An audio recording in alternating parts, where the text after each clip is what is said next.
your best night? The best band? My favourite band is Streamliners. Yeah. By far. Still. Yeah. Always. I've heard them I don't know how many times now. Yeah. And I can sit here and have a night with them on stage and go home and put their CD on. Yeah. I just think they're brilliant. Yeah. There's a lot of very, very fine bands though. They're all, every one of them's brilliant. Yeah. But they are my personal favourite. Because it is. Unashamedly. Unashamedly.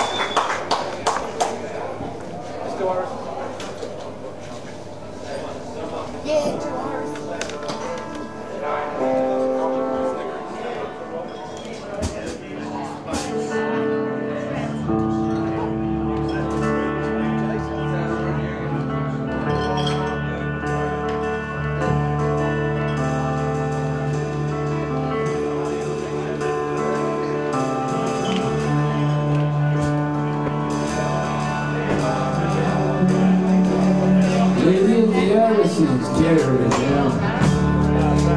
Baby, the iris is sweet golden brown. Lives by the river, lightning white smile. Sun in the shadows dance round her white. Mist in the forest, she lays herself down. Mist in the forest, she sleeps safe and sound. By the cool of the water, she lays herself down. The deer and the horses all gather around. Not everyone has a sound. And in the background, you hear Roy Buchanan. Roy Buchanan's got a sound. It's the sound of Roy Buchanan. That's his sound. A lot of bands don't have a sound. They don't have an intrinsic sound that is theirs, you know. Well, the Streamliners have a sound. That's why they're sort of... And it's interesting too, because I think Roy has been a bit of an influence to Nick in the Streamline. Well, he has, obviously. And so that's where they're Streamliners, one of those bands that definitely got a sound. They've always had it. I've been listening to Streamliners for considerable time, and they've always had it. Right from the word go, they've always had this particular Streamliner sound, this Streamliners.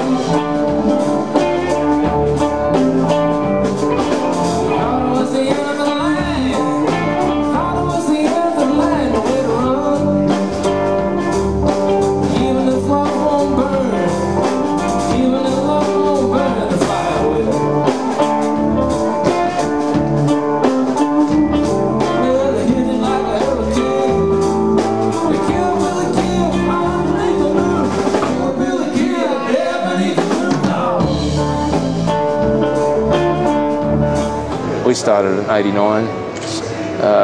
We ran across a harmonica playing friend at the time, a guy called Roger Cufoni, and we thought, well, let's put a blues band together, because, you know, what else do you do with a harmonica player? And he was into it too. He was into copying James Cotton and all those guys. Hey, they were really good. It was their first gig. They were playing at a friend's 21st birthday or something, and they were set up in a chicken shed, and they were just... I was told, oh, it's just a band, they haven't played any gigs yet, this is their first time in public, you know. Come and have a listen, you know, and I knew the people that went to the show. And it wasn't quite what I expected. They were about 5 or 6 times better than I've never heard a band that hasn't done a gig yet sound that good, you know, and they hadn't done a gig yet, they sounded that good.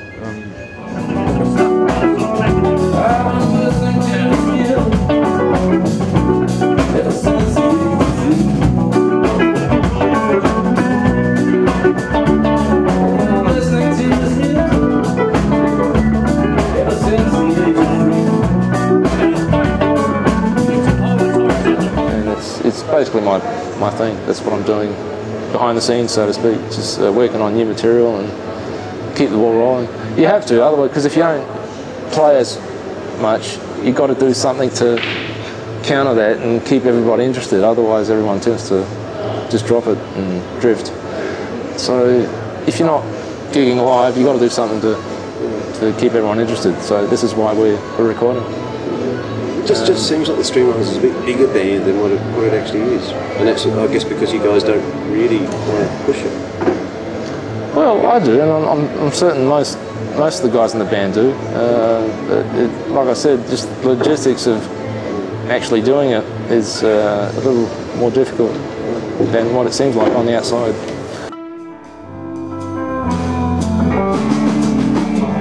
I'd rather be the devil than to be that woman's man.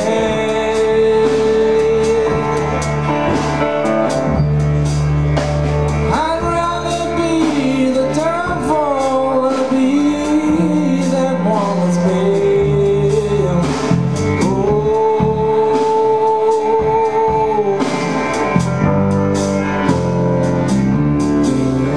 Well, I have a theory. I think the reason that we're still together is because we haven't really spent enough time together.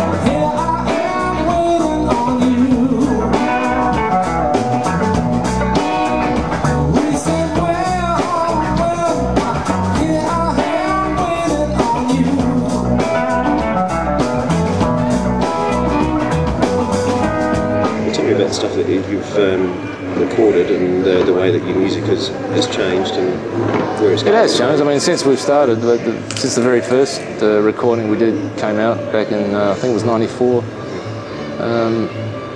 over the course of 4 or 5 CDs, it's changed quite a bit. Because we've had lineup changes along the way. You know, when we started off, we had Sab in there. Sab was with us for a long, long time. Yeah, Sab was with us from the onset, and you know, during the harmonica player stage, our repertoire was different, and then when the harmonica player left, we got the horn section in, saxophones and things like that, and that was a different sound again. It was more Uptown Blues, B.B. King, Gatemouth Brown, that sort of thing. And then the horn section disappeared, and we were down to a guitar-based drums thing for a while, and that changed the sound again. So it's always evolving, you know. And the surprising thing is, a lot of the time we don't have any control over it. It just sort of morphs itself. You sort of just get swept along with it, you know. Basically, it's you and Dennis, though, who are doing that. It's that morphing and that going with the street. Well, yeah, it's basically my songwriting that sort of drives the thing along.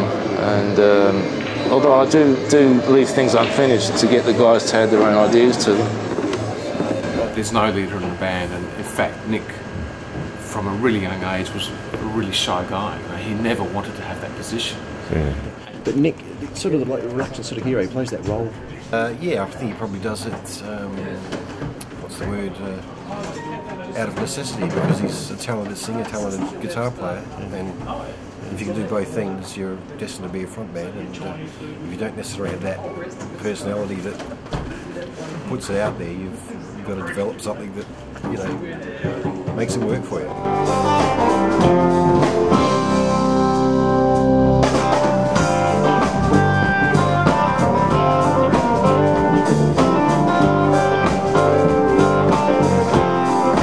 What do you mean yourself as a musician? Myself, I'm quite busy. You know, usually your hands from about 3 to 5 gigs a week. Yeah. So it's quite good. It's pretty busy. Yeah, it's pretty busy by today's standards. In the old days, it was nothing. I mean, in the old days, like I'm talking like the '70s, when musicians were in Adelaide, they'd be playing 6 nights a week, constantly. It was a different time. Different. But these days, if you can be playing, you know, 3-5 nights a week, you're doing pretty good. But wouldn't consider yourself a professional musician? Now I do, yeah. Whereas about 3 years ago, I was working in the electronics field for a long, long time. That's what I've been trained for. I was trained as a technician, electronics engineer, and I was working in that field for a long, long time. And music was always a second thing. It was always a side job. It was a hobby, so to speak. And things came to a head about 3 years ago in my personal life, and I thought, well, let's try something different. Yeah, if I don't do it now, I never will. And I'm glad I did. Yeah, it's been good. So you manage yourself? Yeah, pretty much. I mean, it's not that hard. There's not it's not overwhelming. I mean, if it was a lot busier, I would have probably needed help, but for the time being, it's pretty easy to manage. It's no big issue. What are your ambitions outside of Adelaide?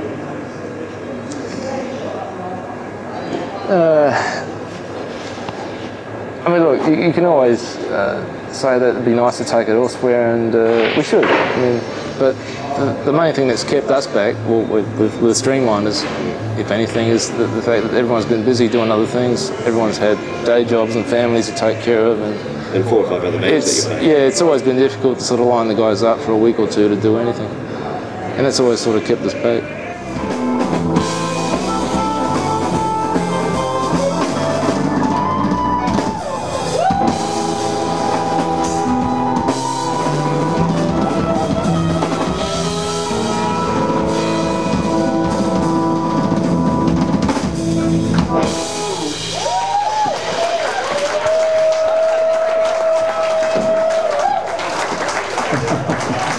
How about it for Steve on the drums, folks? He's working hard tonight, isn't he? Steve is the percussionist for the Adelaide Symphony Orchestra, so he's got particular, responsibilities there. So it can be hard just to tour. But personally, yeah, it's high time I sort of stretched out and travelled a bit more. Yeah.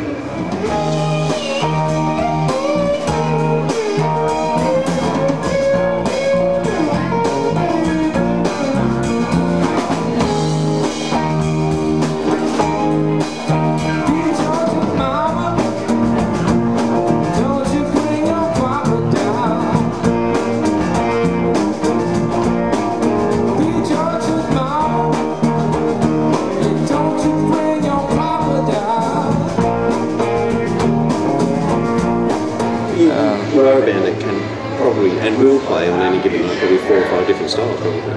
Yeah, but it's part of what we are today, We weren't like that when we started, but over the years, I mean, if you've been together as long as we have, since '89, something's bound to change. I mean, come on. Well, we look forward to seeing what happens. Yeah. Thank you very much. It'll be interesting, I'm sure. Thanks, man. Good on you. I hear some discontent. You are not sated, are you? Oh, comrades, rhetorical question, would you like one more?